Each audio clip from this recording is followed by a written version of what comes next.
Hey YouTube, what's up? Warning you now, I'm in a weird mood today, so it's a good day to film. For many years before the tubes of you, or even before dumb phones were a thing, I was in what I would call a counter-cult ministry, and it all started with two nice Jehovah's Witnesses who came to my door and caused quite the domino effect. But not like what you'd think. They got me in quite the theological chokehold that caused me to actually read and study my Bible, which made me realize that the beliefs that I had were New Age, New Thought, and not biblical, which then I repented of, but then realized that what my J-dubs were believing wasn't biblical either, so what's up with that? And then that caused me to go down the wonderful rabbit hole of learning about Jehovah's Witnesses, mind control, and cults. And this actually taught me a lot. It taught me a lot of people skills, how to challenge someone with differing beliefs without being an absolute jerk about it, and how to love them while still disagreeing with them. It taught me when to hold my ground and when to own my mistakes and how not to own someone else's reaction to my challenges to them. In other words, if they get mad at me because I'm being a provoking jerk, then that's on me. But if they get mad at me because I've kindly challenged their beliefs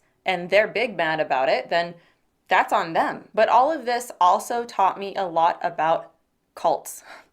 What are they? What makes a cult? What are the methods they use? Why do people fall for this? And so much more. I learned that critical thinking is quite important in aligning your beliefs with reality. I learned that there are very smart and very wonderful people that get taken captive by cults. So I thought I'd make a video telling you the things I learned from people much smarter than me in hopes of helping you become smarter. So let's start with the basics. What makes up a cult? I hear lots of people throwing around the word cult, like people do the word love or narcissism. It's just sort of lost its meaning because it's so overused and misunderstood, in my opinion. First, let me just tell you what a cult is not, all right?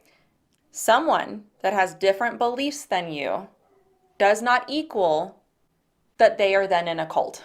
This is probably the correlation I hear the most, and it's just simply not true all the time or even fair. If anything, this is a fallacy to just dismiss what the other person is saying and an easy and lazy way out of not having to think about your own position. Second, a cult isn't just some small group of people in a house far, far away with tinfoil hats on and Kool-Aid in the fridge. The scary truth is that anybody can be involved in a cult. Really, really intelligent people have been involved in cults. But there are actually specifics for what makes up a cult. They're characterized by several key elements that set them apart from mainstream groups. First, they typically feature a charismatic leader or more who possesses qualities like charm, confidence.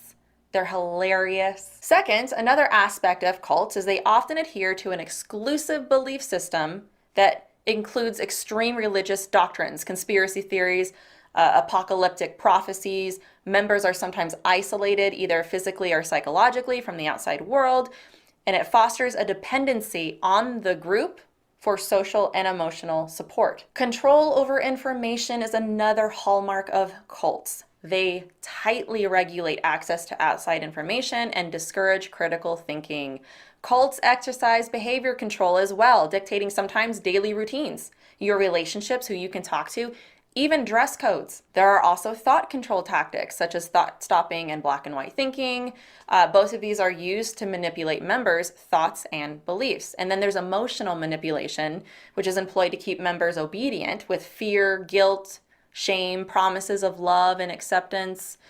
Those are common tools. Now I'm going to elaborate more on each of these through what's called the BITE model, which is control over behavior, information, thoughts, and emotions. This was developed by a man named Stephen Hassan, who is a cult expert, and he has a very interesting story and background of being in a cult himself called the Moonies. You might have heard of them. I respect much of his work and find it to be very valuable. And when I first learned about this model back in the day, I actually thought it was quite brilliant. Mind control was my favorite thing to teach on when I talked about the Jehovah's Witnesses, and was always the first thing I started with because I needed Christians to understand why Majeda was so resistant to facts, even if it was presented to them right in front of their faces, yet still flat out rejected it. And of course, this isn't confined to just Jehovah's Witnesses. They were just the catalyst that I first learned about these behaviors. This model is also easy to remember, and when compared to high control groups, it's like it fits like a glove. Now keep in mind, everything that I'm going to share with you is not isolated to just religion and spirituality. This is found in social and political movements as well. All right, now the first thing that we're going to go over in the BITE model is behavior control. Behavior control in cults involves regulating and manipulating the actions and conduct of members to establish compliance and dependence on the group. They might implement strict rules, guidelines like dress codes. They tell you what you can and can't wear, what color hair you can have, and just overall dictate your entire look. There might even be specific clothing, uniforms, symbols that identify them as part of the group. There's restrictions on contact with outsiders. Members might be discouraged or prohibited completely from associating with friends, family, or anyone who is not part of the group.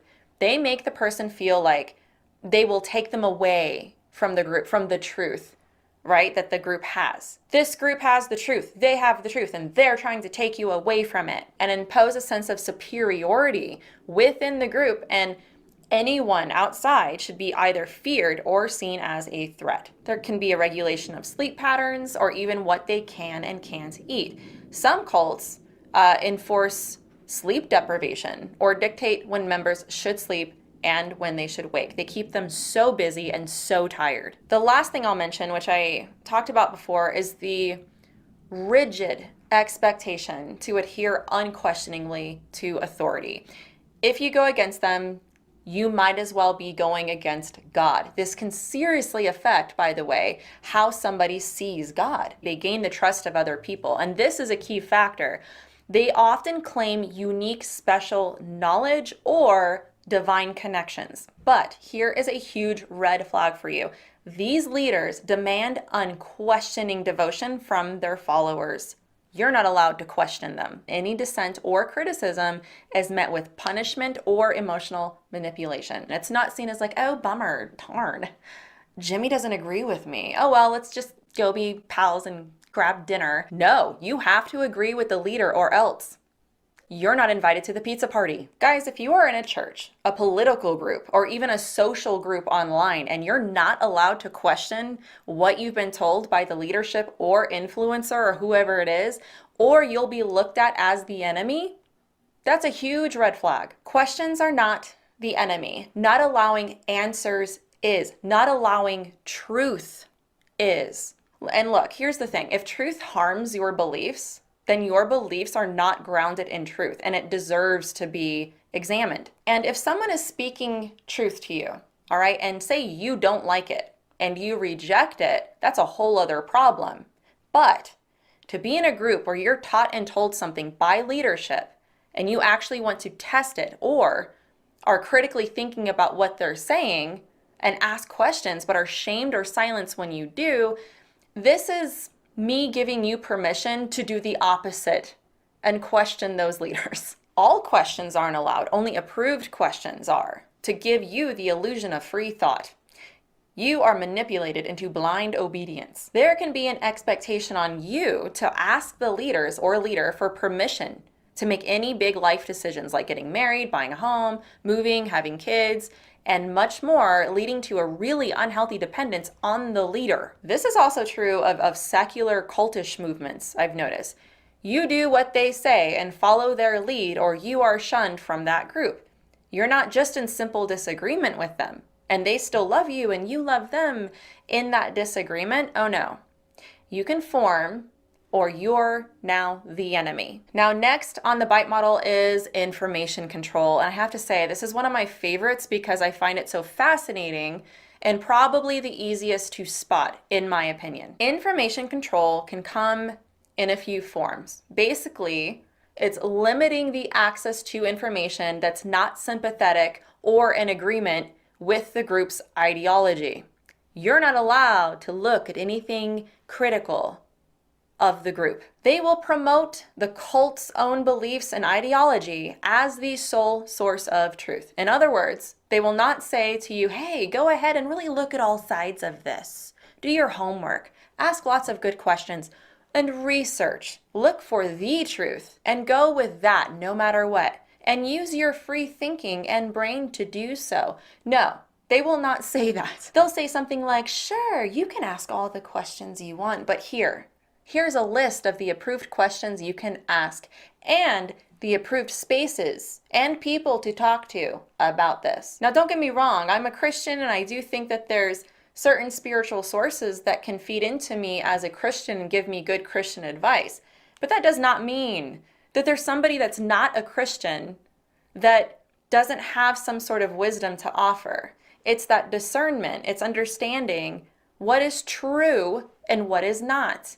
And then my ability to discern and look for information from a variety of sources. Cults don't allow that. They make you afraid to do that. Critical reading and research is discouraged and prohibited. So picture it. You're surfing the net and come across something that looks like it's critical of your group's beliefs. You immediately remember a recent conversation with another group member or leader where they have said that you should always avoid looking at critical information because these critics are just full of hate, they're demonized, or not as enlightened as you are. This includes reading books, articles, websites that are critical of the cult's beliefs. So I wear many hats in ministry. I do satire, theology, Christian stuff, cultural stuff.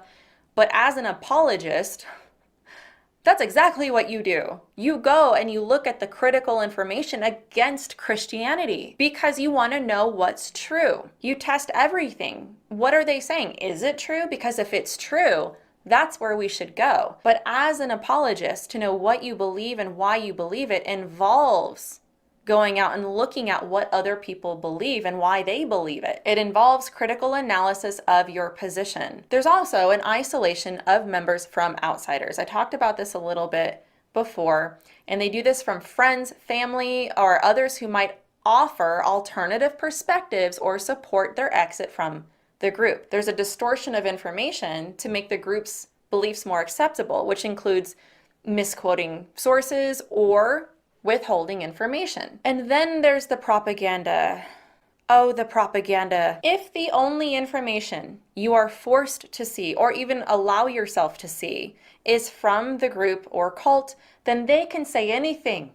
And because they are the source of higher truth, the member believes it. So if reality says one thing and the group denies it and redefines it and says, no, this is what's real, then you are basically believing a delusion given from the group as if it were true. This is also how the Bible is distorted. And guys, let me just rant for just a second. Without exception, every cult or high control religious group always distorts the Bible. You will never see them say, here's the Bible. Read it on your own and think for yourself and see what it says. No, there's always a reinterpretation of the plain text to fit the preconceived ideas of the group, or there's always a reliance on feelings. More on that in just a little bit.